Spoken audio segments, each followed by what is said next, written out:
has ever bought cheap tickets, though, about why it costs less than a train or bus. If you don't know it yet, I will explain it to you in this video. 60 years ago, commercial flying was a luxury for the rich. At that time, you would pay approximately $2,600 for a flight from New York to London in current prices. At present, the flight on this route costs a tenth. The whole process of price reduction of air tickets was triggered by deregulation, which began in 1978 under the name Airline Deregulation Act. Until then, airlines were regulated and some routes in the US had a fixed ticket price. Due to deregulation, competition in business has increased, leading to lower prices. Technological development was also behind the decline. The aircraft, their aerodynamics, electronics, and overall equipment have improved.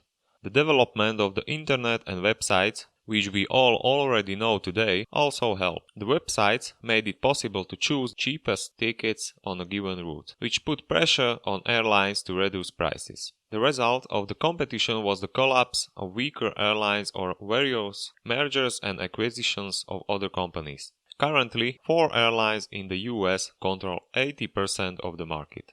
A similar but slower process of deregulation began in Europe during the 90s. Of course, the results were the same as in the United States, and flying became more affordable. The goal of most airlines is simple: to make as much profit as possible for one seat on the plane, on any route, or at least for the fleet as a whole. Even if the airlines do not make a profit on a given route, it is still essential to have a high occupancy of the so-called load factor. You may think that the main costs of airlines include aviation fuel, personnel, pilots, and flight attendants. Although these costs are an essential item of the whole, but costs of airlines are much more complex, and you have several items included in the price of the ticket. Passenger charge are around 30%.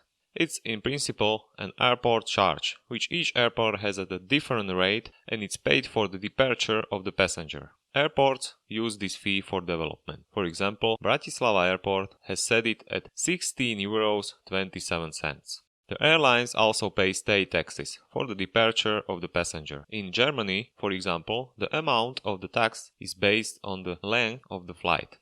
It varies from 13 to €59. The fuel makes up an average of 25% of the price of one flight. Crew, aircraft, and maintenance costs are 18%. Ground handling fees account for 9% and represent all services at the airport, such as passenger transport, refueling, or defrosting of aircraft during the winter. Charges for air traffic control services are 7%, and, to put it simply, it's fee for telling pilots where to fly so they do not collide with other flights. Then there are the landing fees, which make up 4% of the price. This charge is charged per landing and depends on the takeoff weight, which means that it's variable to some extent. Approach fees and refreshments have the same share, at 3% each. Approach fees are fees for approaching the airport. For example, in Bratislava, this fee is €490 per flight.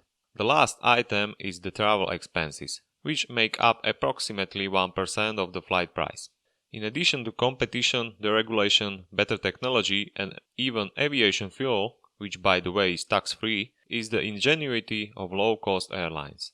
I mean Ryanair or Wizzair, which most people probably know, and we know that they offer €10 tickets. Ryanair uses exclusively Boeing Type 737, where it has as many seats loaded as it can. Of course, the seats are not comfortable. You have little legroom and cannot even be folded down. By using Boeing 737, Ryanair does not have to retrain its personnel on another type of aircraft. All of the above reduces costs.